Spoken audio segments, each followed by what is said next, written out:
Di antara seluruh pegiat cryptocurrency, miner atau penambang adalah pihak yang paling merasakan dampak ketika Bitcoin habis.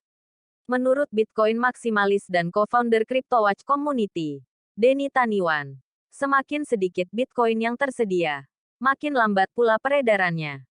Ketika Bitcoin sudah mulai habis, maka miner tak akan lagi mendapat income berupa reward maupun melalui airdrop. Satu-satunya income yang bisa miner dapatkan adalah transaction fee, biaya transaksi. Mengapa? Sebab jaringan BTC tetap akan beroperasi seperti biasa. Hanya saja, tidak ada lagi Bitcoin yang tersedia. Sangat berbeda dengan kondisi sebelumnya. Di masa normal ketika stok BTC masih banyak, miners akan mendapat reward ketika berhasil menambah blok baru dalam jaringan blockchain.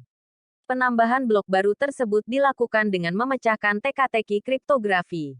Mereka juga akan mendapatkan upah ketika berhasil memverifikasi transaksi yang dilakukan oleh pengguna. Semakin besar dan sulit transaksi yang dilakukan, imbalan yang didapatkan miners pun makin besar. Transaction fee tersebut yang akan menjadi pendapatan bagi para penambang. Tetapi pada masa Bitcoin habis, tidak ada lagi insentif berupa BTC yang bisa didapatkan oleh miners.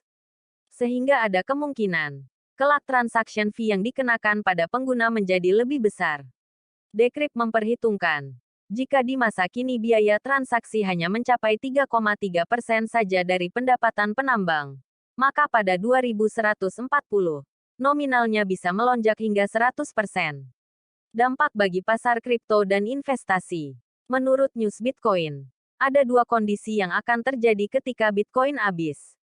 Kondisi pertama adalah ukuran blok yang terus bertambah. Dalam kasus ini, pengguna bisa mendapatkan biaya transaksi yang lebih rendah. Sayangnya, kondisi tersebut dapat menyulitkan miners. Sebab, mereka terpaksa bertahan hidup hanya dengan mengandalkan transaction fee dari pengguna. Terutama setelah reward BTC ditiadakan karena habisnya stok Bitcoin. Kondisi kedua adalah ukuran blockchain yang tak dapat diperbesar. Tiap blockchain memiliki batas maksimum.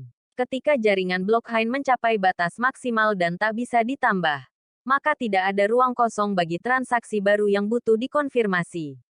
Sehingga kelebihan catatan transaksi akan dihapus dari jaringan.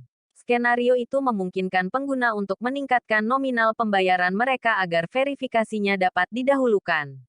Besarnya biaya transaksi itu akan membuat orang-orang enggan untuk menggunakan Bitcoin. Hasilnya, Bitcoin di masa depan dapat mati dengan mudah dan lebih cepat ketimbang jaringan keuangan yang menganut sistem sentralisasi. Selain kedua skenario di atas, habisnya Bitcoin akan menyebabkan kelangkaan di pasar. Tingginya permintaan dan rendahnya penawaran Bitcoin akan membuat harga aset kripto ini meningkat. Bagi investor, kabar ini tentu saja menjadi angin segar. Sebab kenaikan yang ekstrim dan penurunan yang dramatis menjadi peluang apik untuk berinvestasi.